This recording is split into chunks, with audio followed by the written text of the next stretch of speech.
Hello दोस्तों, स्वागत है आप सभी का एक और नए वीडियो में। कैसे हैं आप सभी? आई होप सभी बहुत अच्छे होंगे। दोस्तों, कई भाइयों का मेरे पास एक मैसेज आया था और वो बोल रहे थे कि बोन ग्राफ्टिंग क्यों करानी पड़ती है? क्या बोन ग्राफ्टिंग कराना ज़रूरी है? तो आज हम लोग इसी विषय पे बात करने वाले हैं। वीडियो आपके लिए काफ़ी ज़्यादा हेल्पफुल हो सकता है, तो प्लीज़ वीडियो में लास्ट तक बने रहिएगा।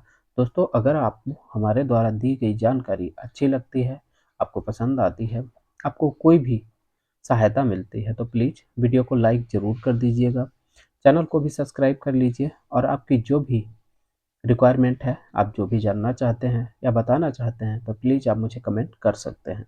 ठीक है फ्रेंड्स, तो चलिए वीडियो में आगे बढ़ते हैं और स्टार्ट करते हैं अपना वीडियो। बोन ग्राफ्टिंग क्यों करानी पड़ती है?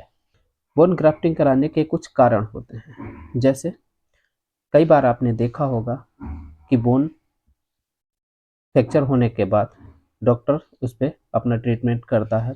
2 महीने 3 महीने के बाद जब डॉक्टर आपको बोलता है कि बोन आपकी जुड़ नहीं रही है, हड्डी आपकी जुड़ नहीं रही है, अब आपको बोन ग्राफ्टिंग करनी पड़ेगी। तो उनमें क्या कारण हो सकते हैं? पहला कारण है कि दोस्तों, अगर बोन टूटने के बाद मतलब हड्डी टूटने के बाद हड्डी नहीं जुड़ रही है, हड्डी में कोई इन्फेक्शन हो गया है, जैसे हड्डी के अंदर से पस आने लगना या ओपन फ्रैक्चर हो जाता है तो कई बार इन्फेक्शन हो जाता है, पस बन जाता है अंदर, हड्डी जुड़ती नहीं है, हड्डी काफ़ी दूर-दूर हो जाती है, हड्डी कई बार कई भागों में बिखर जाती है, मतलब टुकड़े-टुकड़े में हो जाती है, तो हड्डी जुड़ने में बहुत ज़्यादा समय लगता है। कई बार डिपेंड करता है कि आपकी हड्डी की ग्रोथ कैसी हो रही है। अगर ग्रोथ अच्छी है तो हड्डी जल्दी जुड़ जाती है, ग्रोथ अच्छी नहीं है तो हड्डी जल्दी नहीं जुड़ती है, या कुछ ऐसी प्रॉब्लम हो जाती है लोगों के साथ। कई बार क्या होता है कि लोग बहुत जल्दी से चलने की कोशिश कर देते हैं, तो अगर उनका पैर इधर-उधर हो जाता है तो हड्डी फिर से अपनी जगह से हट जाती है। कई बार इम्प्लांट लगाए जाते हैं। ये सारी चीज़ें होने के बाद अगर हड्डी में बहुत ज़्यादा गैप रहता है और हड्डी नहीं जुड़ती है, तो काफ़ी समय हो जाता है, 4-5 महीने डॉक्टर आपको मना कर देता है कि आपकी हड्डी नहीं जुड़ेगी, फिर बोन ग्राफ्टिंग करने के कारण बनते हैं। अगर आपके शरीर में कैल्शियम की कमी है तब भी आपकी हड्डी नहीं जुड़ेगी। अगर आपको कोई शुगर वगैरह ऐसी कोई बीमारी है तब भी आपकी हड्डी नहीं जुड़ेगी। अगर आप नशा वगैरह करते हैं तब भी आपकी हड्डी जुड़ने में काफ़ी ज़्यादा टाइम लग जाता है। ठीक है दोस्तों, जब डॉक्टर को ये अनुमान हो जाता है कि अब हड्डी नहीं जुड़ेगी, कोई भी ऐसी समस्या रहती है, तो फिर डॉक्टर आपको बोलते हैं कि आपको बोन ग्राफ्टिंग करानी पड़ेगी। तब बोन ग्राफ्टिंग करानी पड़ती है। तो 2-3 ऐसे मेन कारण हैं जिनमें बोन ग्राफ्टिंग करानी पड़ती है।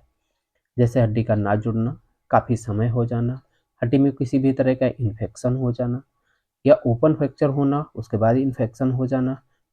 कई बार इम्प्लांट पड़ने की वजह से गैप ज़्यादा हो जाता है, हड्डी नहीं जुड़ पाती है, तो डॉक्टर क्या करते हैं, स्क्रू एक निकाल देते हैं नीचे का या ऊपर का, तो आपकी हड्डी पास में आ जाती है, तो जुड़ने के चांसेस ज़्यादा हो जाते हैं।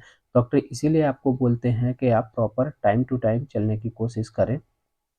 2.5 महीने, 2 महीने के बाद ही डॉक्टर आपको बोल देते हैं कि आप चलने की कोशिश करें, मैक्सिमम एक्सरसाइज करें। ऐसा करने से क्या होता है दोस्तों कि जो आपकी मांसपेशियाँ होती हैं, जिनमें ब्लड की सप्लाई कम हो जाती है, क्योंकि आपका पैर सीधा पड़ा रहता है हमेशा, या तो उस पे प्लास्टर होता है या कोई इम्प्लांट पड़ा होता है। तो आपके पैर पे या हाथ पे जब लोड नहीं पड़ता है, तो मांसपेशियों में ब्लड सप्लाई कम हो जाती है। ठीक है? तो डॉक्टर आपको बोलते हैं कि आप एक्सरसाइज करो। अगर आप एक्सरसाइज कंटिन्यू रखते हैं, तो आपके शरीर की जो मांसपेशियाँ हैं, उनमें ब्लड फ्लो होता रहता है। आपके शरीर की ग्रोथ बनी रहती है। पर ज़्यादातर लोग क्या करते हैं कि उनको फ्रैक्चर हो गया या किसी भी तरह का ऐसा कोई हो गया कुछ, तो वो डर जाते हैं और वो एक्सरसाइज करना बंद कर देते हैं, क्योंकि वो सोचते हैं कि अगर हमारा पैर सीधा रहेगा तभी जुड़ेगा। ऐसा नहीं है दोस्तों। अगर आपका प्लास्टर लगा है तो आपको पैर सीधा रखने की ज़रूरत है। अगर आपको इम्प्लांट लगाया गया है कोई, तो ज़रूरी नहीं है कि आप पैर को सीधा करके ही रखो। इम्प्लांट को इसीलिए लगाया जाता है कि आपकी हड्डी इधर-उधर ना हिले। ठीक है? ये बात आपके समझ में आ गई होगी। तो जो कारण मैंने आपको बताए हैं, इन्फेक्शन होना या हड्डी में ज़्यादा गैप होना या आपकी हड्डी टुकड़ों में हो जाना, ये 3 ऐसे कारण होते हैं, 3-4 कारण होते हैं जिनकी वजह से हड्डी नहीं जुड़ पाती है। तब बोन ग्राफ्टिंग की जाती है। अब बोन ग्राफ्टिंग होती कैसे है? देखो, बोन ग्राफ्टिंग में क्या होता है कि डॉक्टर आपकी जो सर्जरी पैर की या हाथ की होती है, उसको दोबारा से करते हैं और आपके ही शरीर से कुछ हड्डी के टुकड़े कहीं से निकाल कर और आपकी उस जगह पे लगाते हैं जहाँ पे आपकी हड्डी फ्रैक्चर हुई है, जो हड्डी नहीं जुड़ रही है। उनके पास-पास में वो हड्डियों के टुकड़े लगा दिए जाते हैं, क्योंकि उनमें मांस होता है तो जल्दी से वो हड्डी को पकड़ लेते हैं और हड्डी जुड़ने लग जाती है। ठीक है? लेकिन ये तभी संभव हो पाता है जब कोई प्रोफेशनल डॉक्टर इस चीज़ को कर पाता है। कोई भी आम डॉक्टर इन चीज़ों को नहीं कर पाता है। कोई प्रोफेशनल सर्जन होता है, वही इन चीज़ों को कर पाता है। और जब भी कभी ऐसी सिचुएशन होती है तो किसी अच्छे डॉक्टर के साथ अपना इलाज करवाएँ तो ज़्यादा बेहतर रहता है। ठीक है दोस्तों? आई होप आपको हमारे द्वारा दी गई जानकारी अच्छी लगी होगी, आपके समझ आई होगी।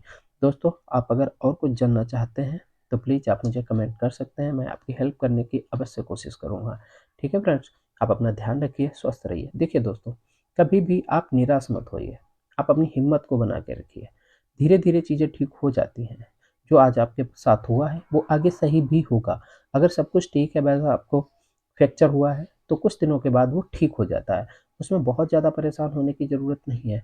मैंने देखा बहुत सारे ऐसे फ्रेंड्स हैं हमारे जो बताते हैं सर मैं बहुत परेशान हूँ, मैं बहुत डिप्रेशन में चला गया हूँ। ऐसा नहीं है दोस्तों।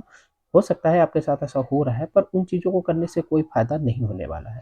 फ़ायदा आपका तभी होने वाला है जब आप अपनी हिम्मत रखेंगे, टाइम से खाएँगे-पिएँगे, टाइम से डॉक्टर को मिलेंगे और अपना ट्रीटमेंट रेगुलर रखेंगे।